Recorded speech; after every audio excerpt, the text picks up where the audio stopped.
Olá, muito boa noite. Começando agora mais um programa Ideia Livre aqui na Rede Ita, na antiga TV Itararé.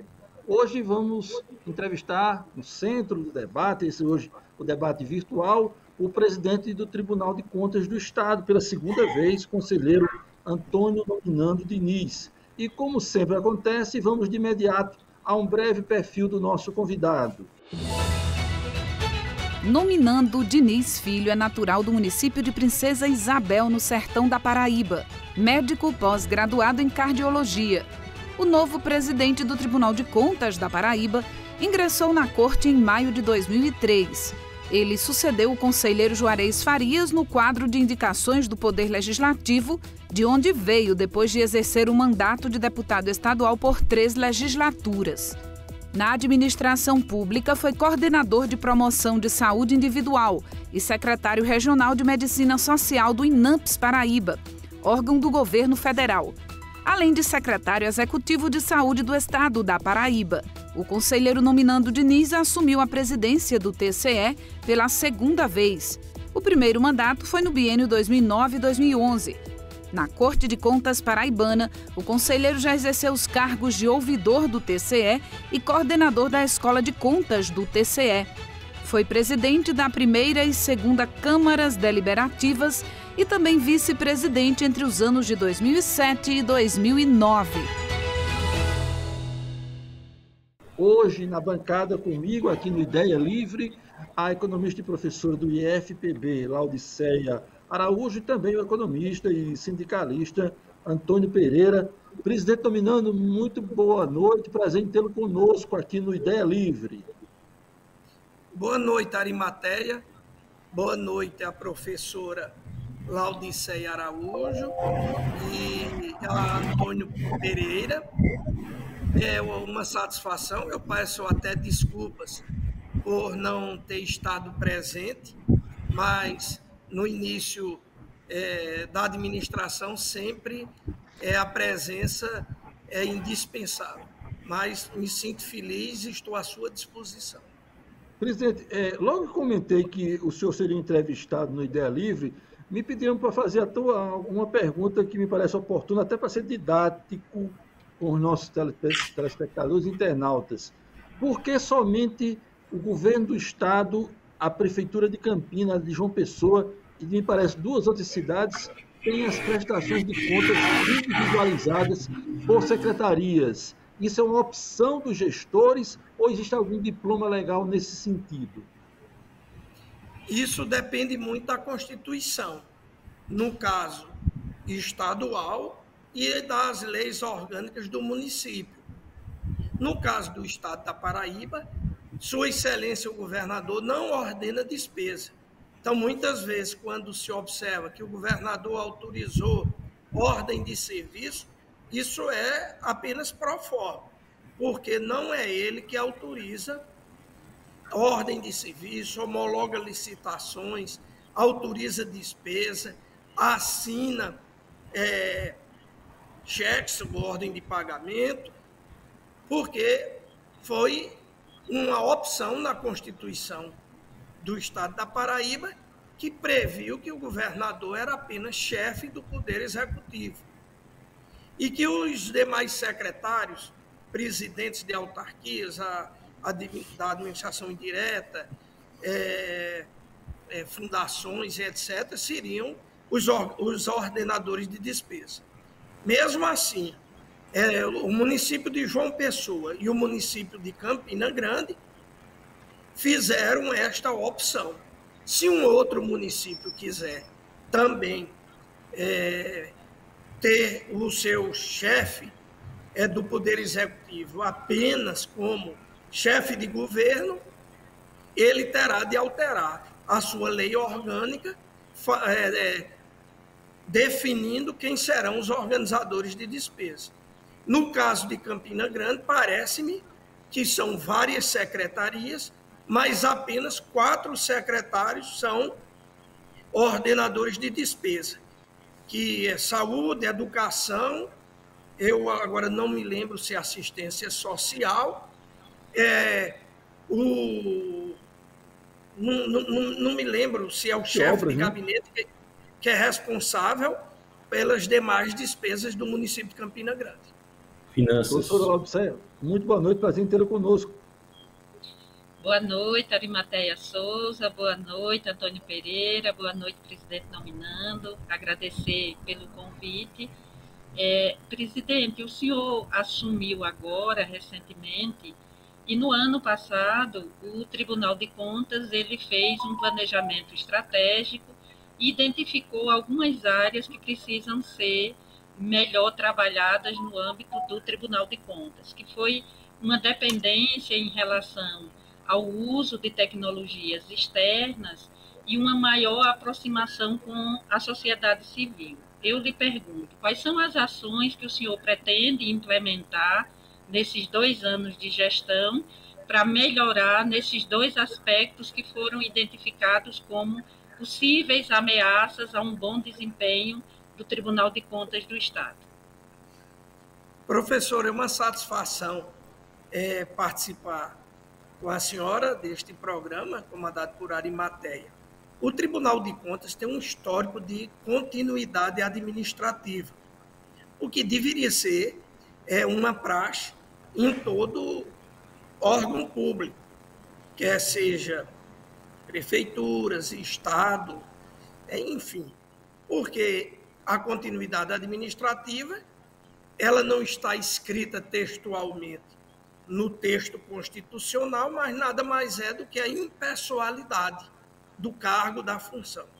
Então, neste aspecto, nós estamos já trabalhando a ampliação do nosso processo eletrônico, porque será por intermédio do processo eletrônico que nós alcançaremos o controle social.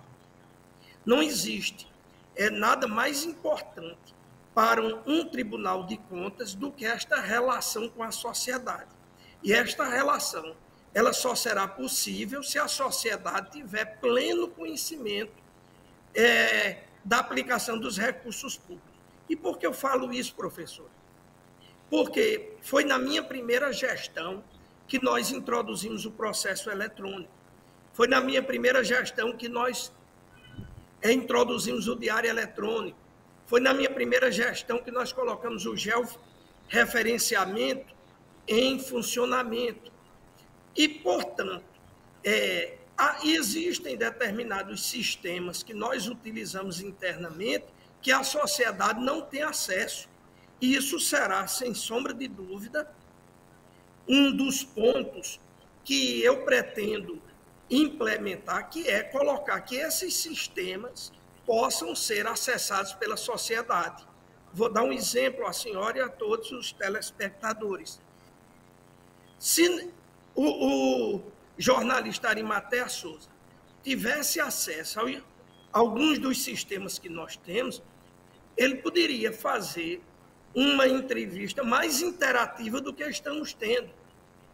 Porque ele não só fazia a pesquisa, como perguntava não só a mim, mas como ao gestor que viesse a ser entrevistado, fatos concretos. O que, na verdade, nós internamente temos este acesso, mas externamente não. E eu entendo, para ter o controle social que é tão perseguido como objetivo dos tribunais de contas, a sociedade tem que tomar conhecimento. Então, repito também, foi na minha gestão, em 2009, que eu coloquei a folha de pessoal. Sabem todos que militam na área pública que a maior despesa pública é pessoal. É tanto que a lei de responsabilidade fiscal prevê para o ente até 60% da despesa. Então, mais da metade poderá estar comprometido com a despesa e encargos com o pessoal. Pois bem, não existia a folha de pessoal para conhecimento da sociedade. E foi na minha gestão que eu coloquei à disposição da sociedade a folha de pessoal. E eu pretendo fazer mais. Eu pretendo fazer com que a sociedade também possa pesquisar acumulações para saber quais são aqueles servidores que estão acumulando legal ou ilegalmente. volto a repetir, só o conhecimento da sociedade é que nós alcançaremos o tão sonhado controle social. Antônio Pereira, boa noite, prazer em tê-lo conosco aqui no Ideia Livre. Boa noite, Arimatea, boa noite a todos que estão na Rede ITA e, em particular, ao nosso entrevistado, né, que nos honra mais uma vez aqui em Campina Grande. Doutor Antônio Nominando Diniz, prazer conversar com o senhor novamente em Campina Grande. E a minha particular amiga, Laudicea Araújo, através da Rede ITA também, mais uma vez nos encontramos para conversarmos um pouco sobre essas questões tão importantes e sociais, como já advém da sua primeira pergunta, Laudicea. Praticamente você já perguntou todo, abriu todo o debate, né? E, do ponto de vista, professor, eu gostaria de saber do senhor uma pergunta mais objetiva do ponto de vista político.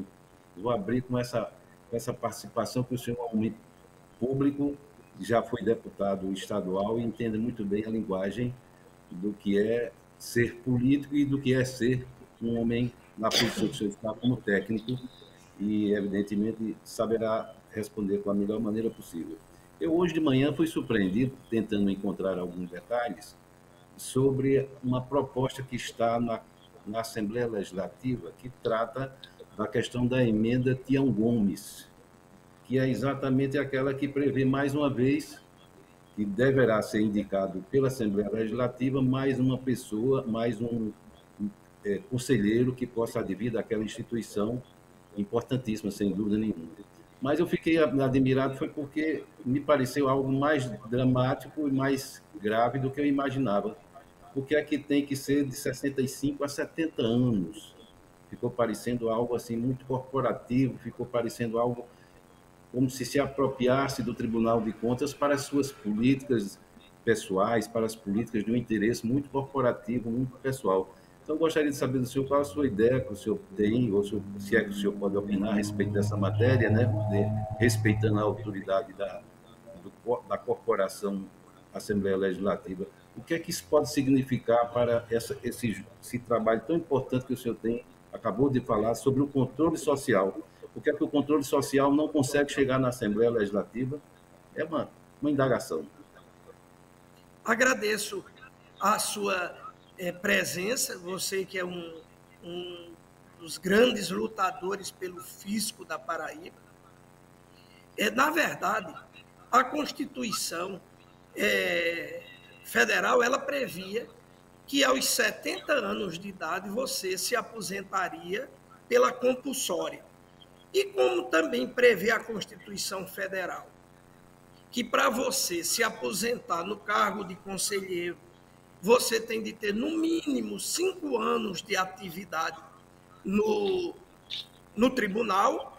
Então, se você se aposentava pela compulsória aos 70, você deveria entrar no máximo a 65. O Congresso Nacional alterou a compulsória para 75. E por esta razão, também houve uma emenda à Constituição do Congresso Nacional, que foi promulgada no ano passado, permitindo que você pudesse ser nomeado aos 70 anos de idade. Se você vai se aposentar pela compulsória aos 75, então, aos 70 você podia ser nomeado.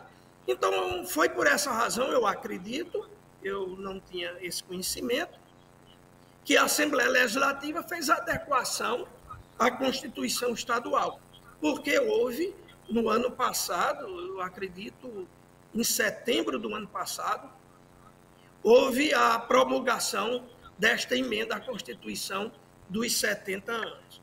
Você faz uma pergunta muito inteligente. As indicações para o Tribunal de Contas, que em todo o país são 7 vagas, é na seguinte ordem: 4, pela Assembleia Legislativa, em eleição.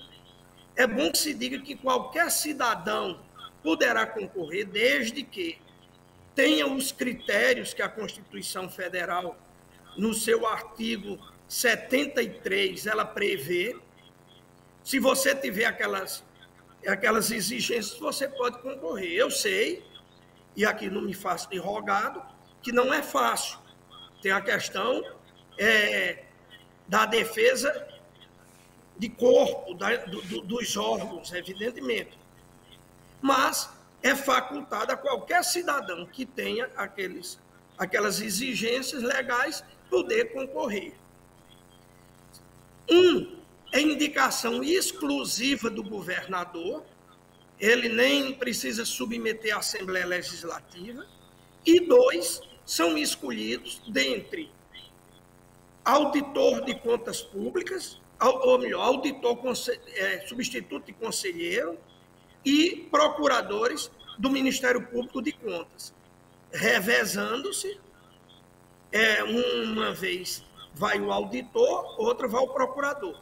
Se elabora uma lista tríplice e o governador do estado escolhe um deles. Então, feito essa composição, toda vez que houver substituição, a substituição é par e passo. Se sair da Assembleia, a indicação é da Assembleia. Se sair indicação do governador, do governador. Se sair auditor, substituto será auditor. Se sair procurador de contas, um procurador de contas. Então, na verdade, se cumpre o que está na Constituição já há bastante tempo. Pois não, presidente, só para contextualizar aqui, a vaga que está sendo discutida nesse momento, em tese, é a do conselheiro, a mais imediata, do conselheiro Arthur Cunha Lima. O senhor, a gente disse na abertura do programa, que já presidiu anteriormente o TCE, está na segunda vez nesse cargo, já passaram por suas mãos, por sua relatoria, dezenas, talvez centenas de prestações de contas.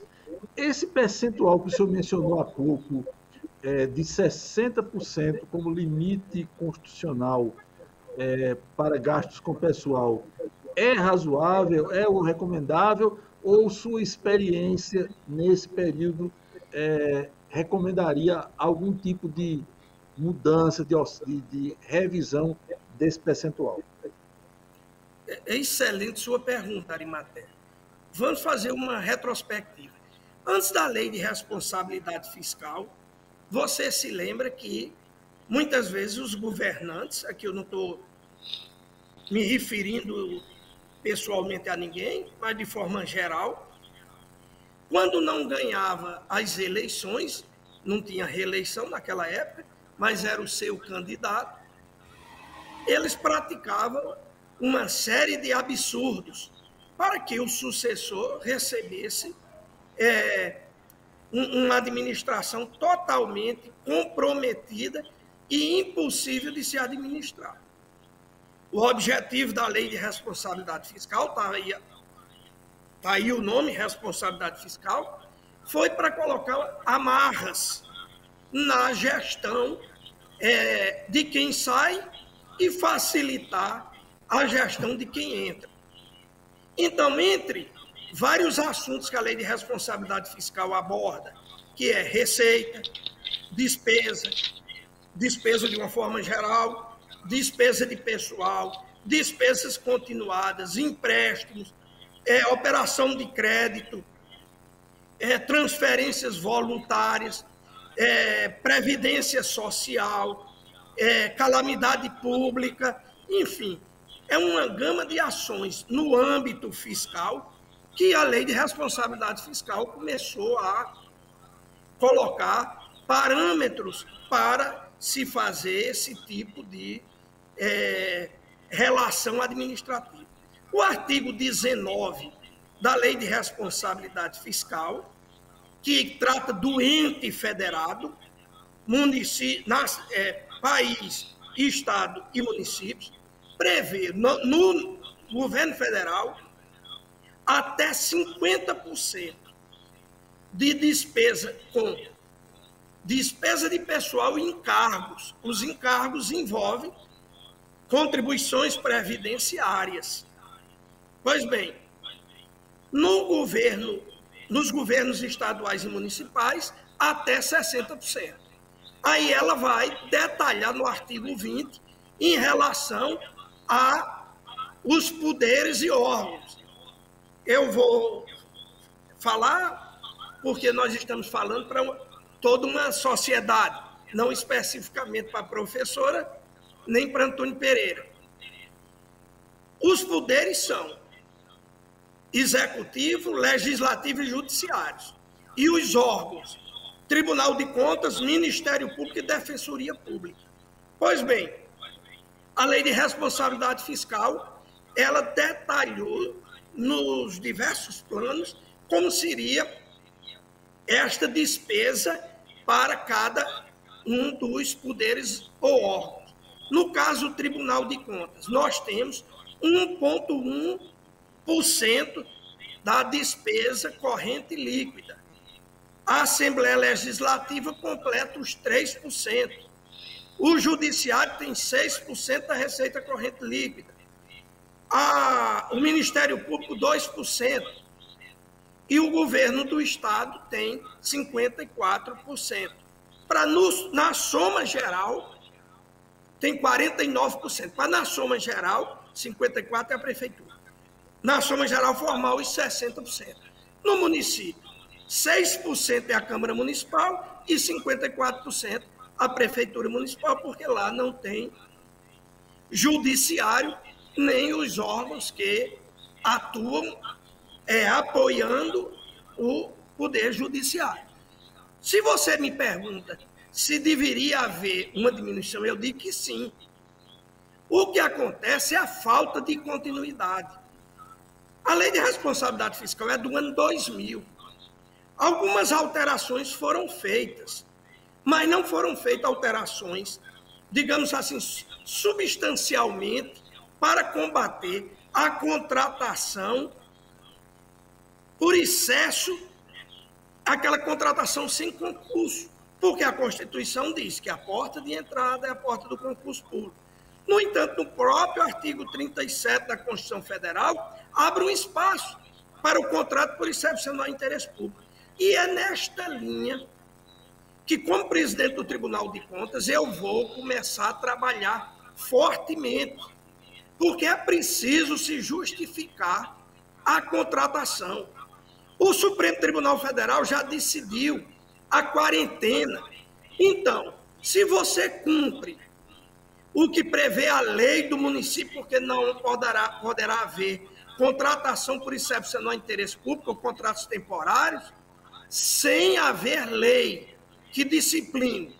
Então, se ela diz que o contrato pode ser por 6 meses, renovável por mais 6 meses, o cidadão ou a cidadã que está ocupando este cargo temporariamente só poderá retornar após 4 anos, para evitar o que nós conhecemos na Paraíba, que chama-se pro tempore. O pro tempore foi no governo de Tarcísio Buriti, o então secretário de Educação, que era um cidadão muito culto e oriundo dos seminários. Então, esses contratos, você se lembra que Buriti teve de demitir 28 mil contratados por excepcional interesse público no governo do ex-governador Wilson Braga. Pois bem, e para que ele preenchesse sem as escolas, principalmente as escolas, os hospitais, para não haver solução de continuidade, o professor denominou de pro tempore, por tempo. Só que esse por tempo hoje ainda tem pessoas que estão para se aposentar.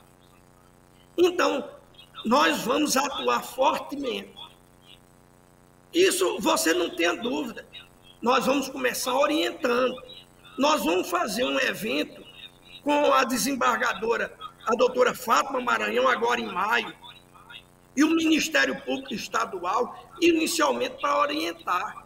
Porque a contratação fora das regras legais, ela pode cometer irregularidades no âmbito do Ministério Público Comum, a improbidade administrativa, e no âmbito eleitoral.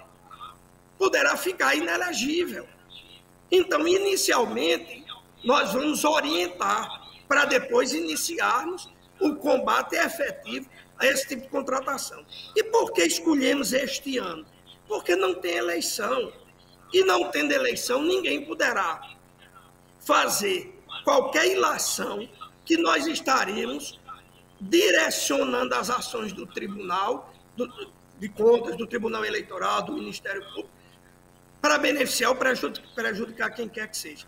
Mas eu estou lhe antecipando que em maio nós iniciaremos esse tipo de evento para combater esse tipo de contratação.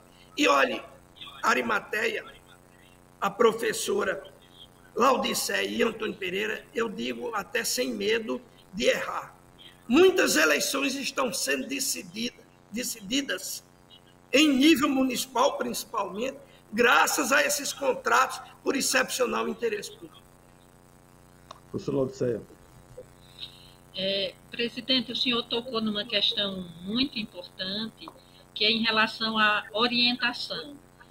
Na maioria das vezes, as pessoas têm uma visão do Tribunal de Contas que ele seja apenas um órgão fiscalizador, mas ele é também um órgão que está a serviço das prefeituras, das câmaras municipais, do governo do estado, no sentido de orientação. Inclusive, conta com uma escola, a Escola de Contas, que dá suporte para que aquelas pessoas que trabalham nos municípios, na responsabilidade da prestação de contas, tenham conhecimento sobre a legislação, sobre o formato necessário para a prestação de contas. Nessa sua gestão, que o senhor está começando agora, quais são as ações que a Escola de Contas pretende realizar para diminuir, muitas vezes, dificuldades que as pessoas têm, que as grandes prefeituras elas têm técnicos que são especializados nessa área, mas muitos municípios pequenos, há muitas vezes pessoas que não têm o conhecimento e o que gera inconsistência nas prestações de conta.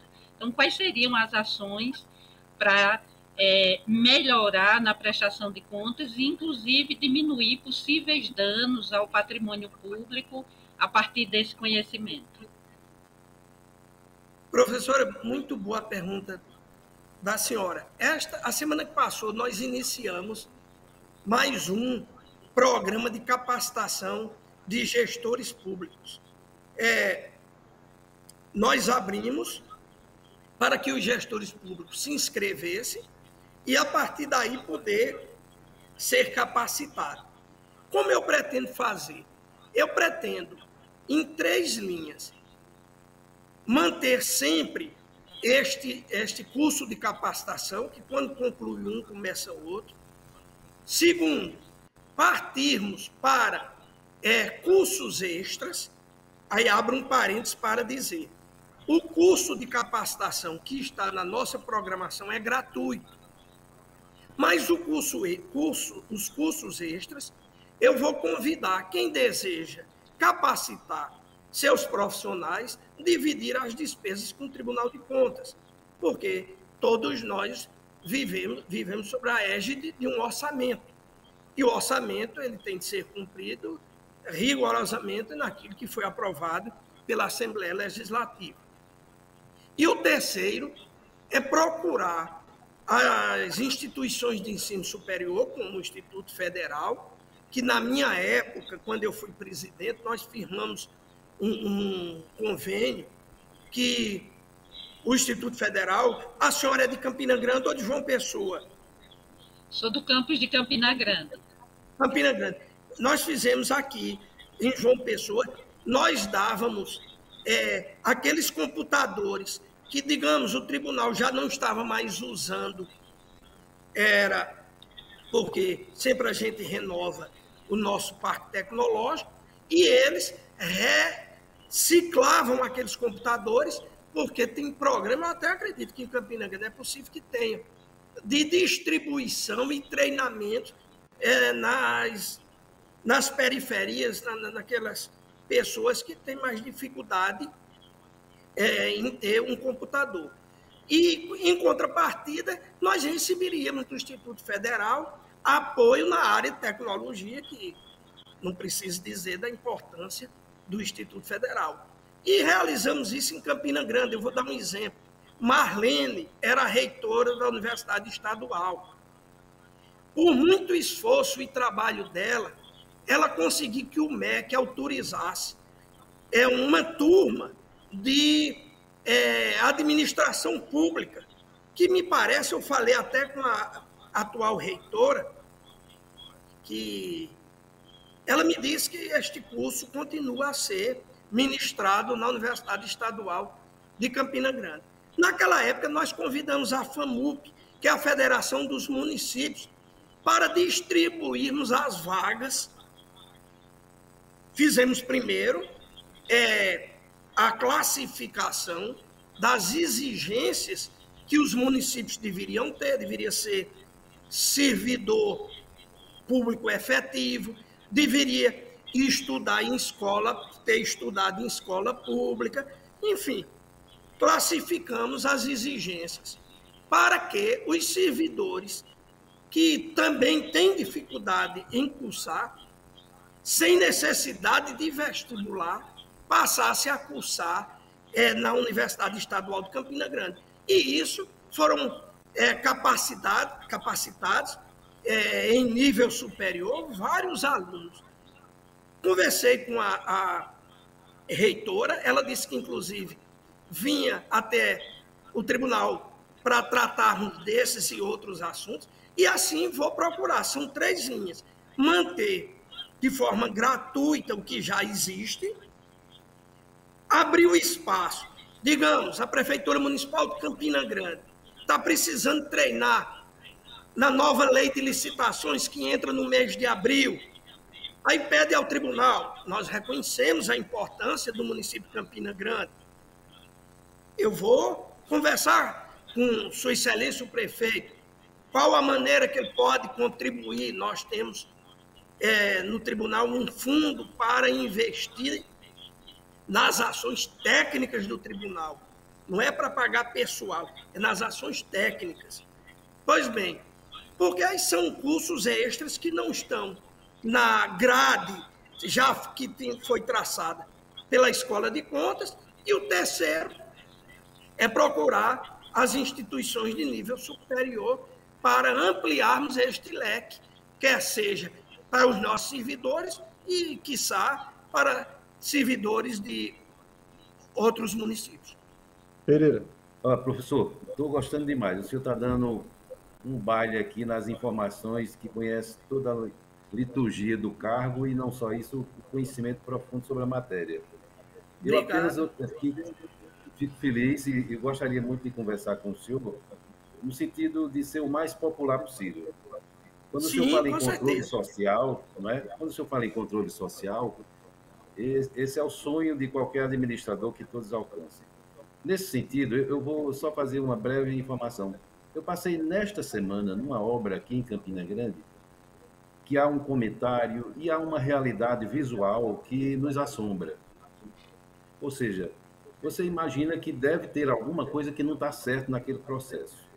Mas eu, como cidadão comum, eu não consigo olhar, verificar, eu não tenho um acesso fácil nem ao Tribunal de Contas, porque tecnicamente está perfeito lá, mas é difícil o acesso pela informação, nem à Prefeitura Municipal, nem um órgão que eu consiga fazer uma verificação, porque me pede um número, me pede a licitação, me pede isso, me pede aquilo, e eu não sei. Então, como é que a gente conseguiria fazer algo que o cidadão comum, quando passa naquele local, diz assim, tem uma referência lá, tem um número no processo, ou qualquer uma outra coisa que identifique, com aquele número, eu posso entrar no Tribunal de Contas, e o Tribunal de Contas vai detalhar para mim quem foi o autor da propositura, qual foi o autor da despesa, quem foi que efetivamente autorizou o pagamento, qual é aquela construtora que está fazendo, quanto é o custo real que está acontecendo por metro quadrado, quanto foi o custo da obra, de uma forma geral, mas que eu possa ver nome e endereço, sem precisar daquelas dificuldades imensas para entender. E aí, sob a minha responsabilidade ou de alguém que acessar tais informações, pedir ajuda do Tribunal de Contas, se tiver algo para esclarecer, que ele possa ser esclarecido. Se não, que se abra um processo para que possa ser fiscalizado e, sendo o caso, tomar aquelas devidas providências que hoje a legislação já permite claramente ao Tribunal de Contas fazê-las.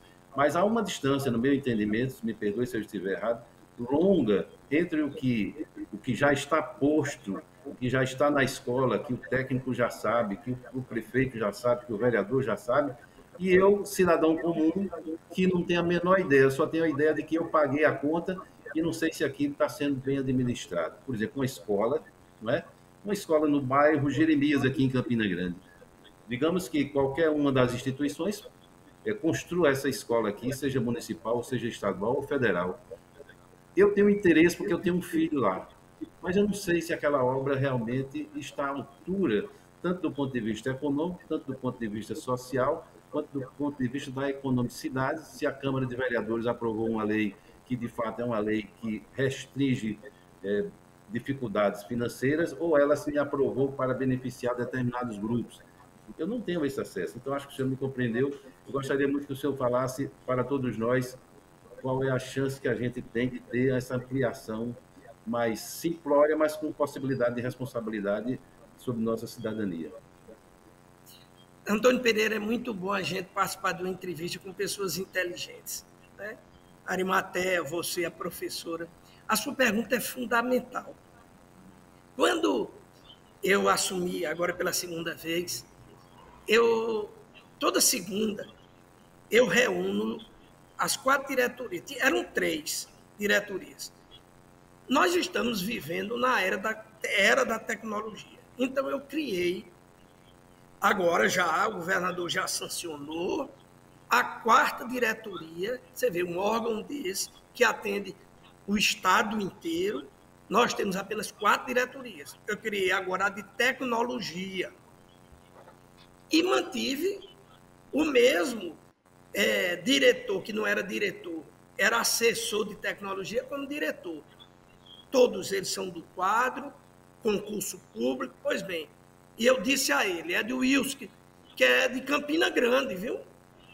Eu disse, eu quero o sistema que a população possa acessar sem problema, não preciso fazer um curso para acessar. E acredite, nós já estamos trabalhando. Quando eu fui presidente, eu estou dando sempre o exemplo de quando fui presidente, que eu estou voltando, não é? Eu fui a Campina Grande, é indiscutível, um dos maiores polos de tecnologia do Brasil e do mundo, se localiza em Campina Grande.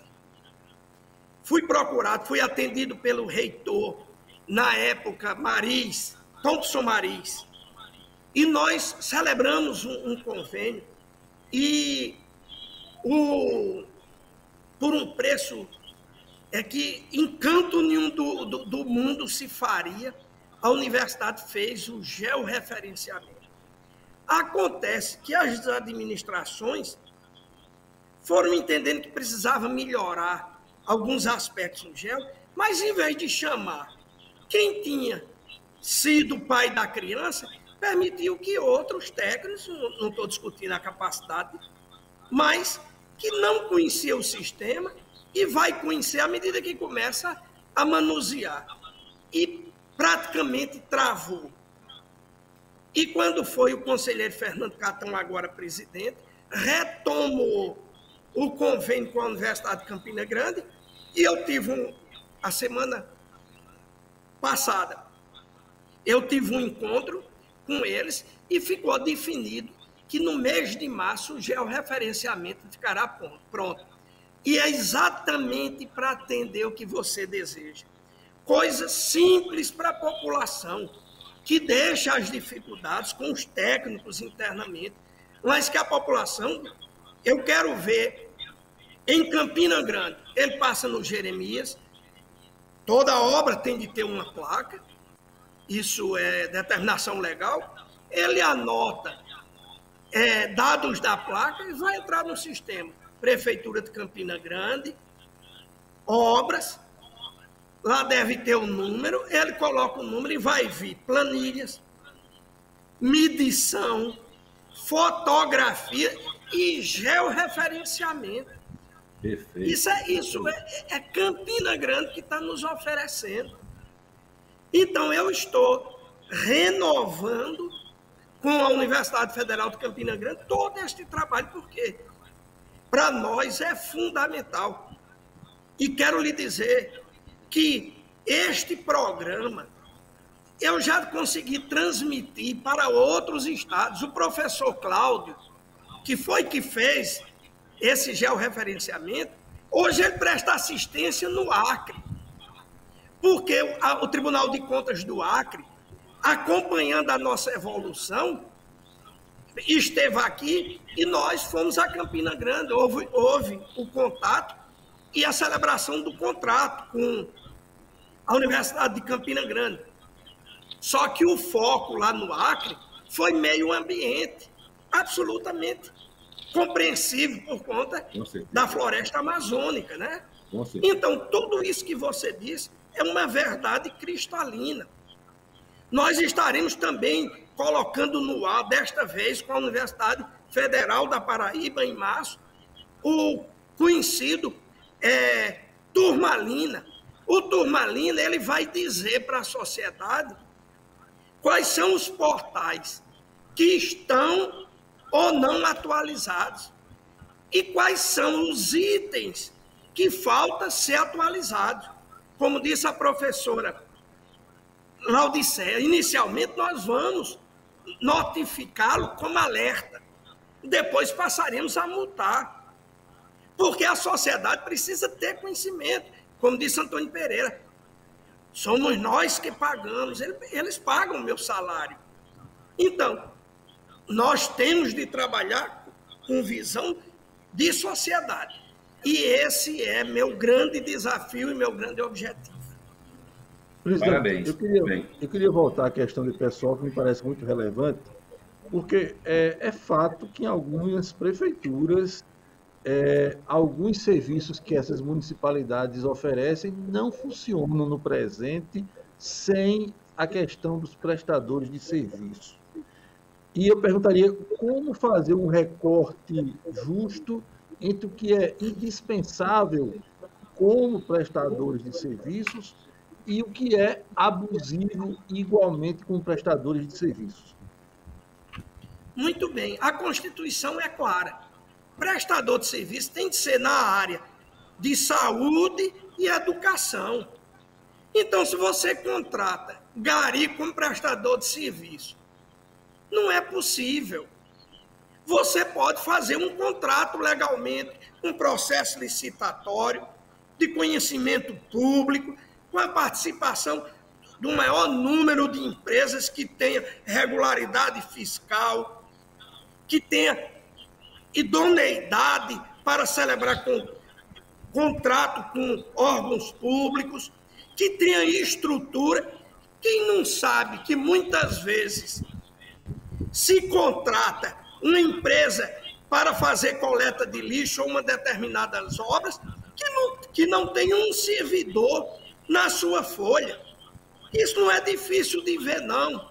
Nós estaremos em breve lançando no nosso portal todas essas informações.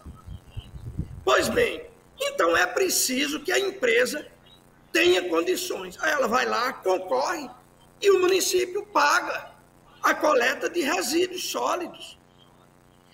O contrato por excepcional interesse público tem de ter, primeiro, lei. Segundo, tem de se cumprir ipsilíteres a lei. Terceiro, não pode fugir do que determina a Constituição estadual e federal. Quarto, não pode haver mais essas renovações indiscriminadas. Quinto, é preciso fundamentar a contratação. E o primeiro item da fundamentação foi feito processo seletivo ou a escolha foi política? Porque o contrato é possível. Está lá no artigo 37, eu acho que é inciso 11, se eu errar, vocês me perdoem, mas está no artigo 37, contrato por excepcional interesse público. Afora isso, tem a jurisprudência que normatiza, tem a doutrina que orienta. Então, não tem dificuldade do tribunal acompanhar este corte, que você fala com muita propriedade. Nós estamos preparando uma resolução nesta área. Então, vou dar um exemplo aqui, professora, bem claro, e Antônio Pereira. O que é que muitas vezes acontece? O município tem o Instituto de Previdência próprio e tem o Instituto de Previdência, que é o regime geral, que é o INSS. Ele paga o INSS e não paga o Instituto próprio. Por quê? Porque não tem dinheiro, porque o dinheiro está contratando pessoas por excepcional interesse público. Segundo, por que é que paga o regime geral e não paga o regime próprio? É porque se não pagar o regime geral, ele não recebe transferências voluntárias da União, não recebe os contratos de repasse via Caixa Econômica Federal das emendas parlamentares. Então, não há dificuldade de se analisar essas questões. E nós vamos começar orientando, mas tenha certeza que nós vamos, este ano, editar uma resolução bem específica a respeito dessas questões. Professor Laudicea. Presidente nominando, há sempre uma vanguarda no Tribunal de Contas aqui do Estado da Paraíba em relação à disponibilização de informação. O Tribunal de Contas ele tem o SAGRES, que o próprio é uma sigla, né, mas o nome é Sistema de Acompanhamento e Gestão dos Recursos da Sociedade. Então, já deixa muito claro de onde vêm esses recursos. É uma ferramenta muito valiosa para acompanhamento das prestações de contas, mas pela linguagem necessária que é utilizada, uma linguagem contábil e financeira, permanece a caixa preta do orçamento público, porque um leigo tem acesso, mas vê lá, natureza da despesa, elemento da despesa, dotação orçamentária, e ele não consegue entender o que efetivamente representa essas nomenclaturas que estão vinculadas à contabilidade pública. Eu lhe pergunto, haveria a possibilidade do Tribunal de Contas fazer uma tradução mais simplificada desses dados? E hoje a gente tem assim, um crescimento muito grande das mídias e das redes sociais, o que acaba sendo também um importante veículo de acesso para a população jovem, para uma população que não tem muito domínio sobre essas técnicas da contabilidade pública. Então, seria possível fazer informativos mais simplificados para que a população pudesse acompanhar de maneira mais sistemática as prestações de contas? Com certeza, professora. Nós já estamos trabalhando nisso. Nós temos um sistema interno, porque a diferença é a seguinte.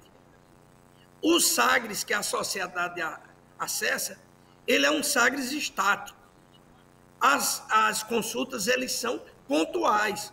Se você não tiver conhecimento, como a senhora bem frisou, você não vai encontrar nunca. Esse SAGRES que nós utilizamos, que foi na minha gestão, o primeiro SAGRES foi da gestão do conselheiro Flávio Sátero, em 2002. Esse SAGRES, a gente usa o princípio de sair do mais do global, e no hiperlink você vai abrindo até chegar no detalhe final, que são os históricos. Então, esta ferramenta nós vamos disponibilizar para a sociedade. E me permita fazer uma brincadeira aqui com a Arimateia. Arimateia, você vai ter de me convidar outra vez para que tudo que eu estou dizendo aqui eu possa, no seu estúdio, comprovar ao vivo e a cores. Você vai me conectar neste computador que eu estou falando, me conectar na televisão, e pode liberar os telefones, e eu farei ao vivo para que a sociedade comece a entender que é possível. Eu que estou lhe fazendo esse desafio. Então, você depois vai me convidar e pode convidar novamente a professora Laudicea e Antônio Pereira, que estão testemunhando o que eu estou falando.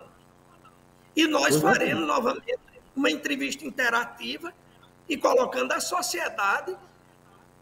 Aí fica à vontade, eu estou apenas me colocando para mostrar que tudo isso é possível. Porque quando eu lá atrás, em 2009, que os técnicos foram me mostrar o sistema, aí eu disse, não é isso que eu quero um processo eletrônico.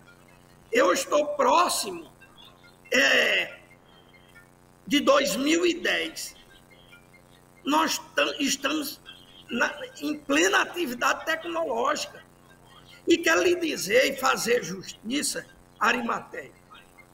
Eu era presidente e estava nas tratativas para o georreferenciamento e, numa entrevista, o ex-deputado Enivaldo Ribeiro, pai da senadora Daniela e pai do deputado Aguinaldo, me procurou e se comprometeu a me levar para o ministro das cidades, para que ele conhecesse a nossa realidade. E assim eles fizeram. Me acompanharam, eu fui a Brasília com eles. Sabe qual foi o resultado? Eu assinei um convênio com o ministro da cidade na época. Eu já tentei me lembrar o nome dele, eu tenho boa memória, e não me lembro. Era do mesmo partido de Enivaldo Ribeiro. Pois bem, nós assinamos, Antônio Pereira, em 2010, aquele convênio. Ele mandou para Paraíba 2 técnicos para afinar a leitura dos sistemas. No ano passado, Fernando Catão renovou o convênio desta feita. Nós temos acesso ao satélite. É o único Tribunal de Contas do Brasil que tem acesso ao satélite. Nós vamos poder, com esse georreferenciamento, investigar as obras em tempo real. Você veja, não tem um ditado chinês que diz para a primeira caminhada tem que dar o primeiro passo? Foi graças ao ex-deputado Enivaldo Ribeiro e o atual deputado federal Enivaldo Aguinaldo que eu consegui esse convênio e hoje está rendendo os frutos ao Tribunal de Contas da Paraíba. Ele ainda não está... e já está permitido aos técnicos, mas ainda não está permitido de forma mais ampla, porque o georreferenciamento está a caminho. Então, são essas questões que nós estamos investindo. Antônio Pereira. Pois é, a conversa está muito boa, estou entendendo assim, viu? Estou gostando demais. E você gostou da proposta que eu fiz à Arimateia? Gostei demais. Eu gostaria também, se puder participar também, né? Será uma alegria para o povo paraibano, com certeza, Ari. Professor, a gente sabe que as fiscalizações, de regra geral, têm uma conduta permanente e nessa conduta quase sempre encontram aqueles problemas mais comuns e aqueles que sempre se apresentam. Entre eles, a gente conhece muito bem quando há a desaprovação das contas de um determinado gestor ou de um governante propriamente dito. A questão do superfaturamento povoou o nosso pensamento o tempo todo e as realidades escritas. Dentro dessa realidade, evidentemente que o combate à sonegação, o combate à falta de transparência, ao superfaturamento, onde as obras públicas parecem custar mais caro do que as obras privadas, né? Qual seria o papel do Tribunal de Contas? E aí é uma sugestão, se porventura não tiver, e se tiver eu já fico feliz por isso, né? Mas eu ainda não tive acesso, de como é que poderiam ser construídos algumas políticas, alguns indicadores, alguns índices que o tribunal publicasse e, paralelamente, tivesse um contraponto com a realidade de instituições sérias que trazem para nós as informações macro sobre custos de uma forma geral. Metro quadrado, área de terreno, construção, etc., etc., que pudesse ser comparado com as obras públicas. E aí, talvez já pudéssemos ter um determinado freio naqueles que tensionam em superfaturar ou subfaturar algumas realidades, ou aprovar leis que de interesse de pouca publicidade, mas que poderá enriquecer algumas pessoas em troca do benefício público. Okay, Tonho. Em outras palavras, há uma chance, se aí já, repito, beleza, que tenha, de que nós possamos ter essa clareza, porque na fiscalização eu tenho certeza que eles guardam esses índices, e esses índices poderiam ser absolvidos publicamente para que todos pudéssemos ter uma clareza nas demonstrações de prestação de conta. É possível. Presidente, nessa hora, infelizmente, eu preciso ser chato, porque eu tenho que afinar o tempo aqui de encerramento. O senhor tem 2 minutos para responder essa pergunta do Antônio Pereira. E, se não me engano, um ministro das cidades muito ligado à família Ribeiro foi Márcio Forte. Mas pode responder. Exatamente, Márcio Forte, corretíssimo. Que era, eu acho que ele chegou a presidir o partido, não foi? Foi, ele era muito ligado à cúpula do PP. Pronto, exatamente. Márcio Forte. Antônio Pereira, na verdade, nós já temos essa informação para serviço. Nós temos o preço da hora, ele está no nosso portal, também é aquela história. É preciso fazer um curso para que a sociedade tenha condições de fazer o acesso. O preço da hora lhe dá a informação comparativa na hora, por isso o nome é o preço da hora, de um serviço. Essa é para a sociedade. Essa não se usa internamente em auditoria. Então, digamos, você quer comprar um televisor e você pesquisa lá no preço da hora, ele vai lhe dizer, em cima das nossas notas fiscais, que hoje nós temos acesso às notas fiscais de serviço da Secretaria de Finanças, Fazenda hoje parece, né? Pois bem, então esse tem, mas a questão da obra nós não temos. E outro indicador nós temos que é na educação. São esses 2 parâmetros que está à disposição da sociedade. Infelizmente, chegou aquela hora de colocar um ponto final na prazerosa e esclarecedora conversa com o conselheiro presidente nominando Diniz. Eu quero agradecer aos debatedores de hoje do Ideia Livre, a professora Laudice Araújo, do IFPB, ao sindicalista Antônio Pereira, e renovar o agradecimento ao presidente do TCE por ter aceito o convite aqui da Rede ITA para o Ideia Livre.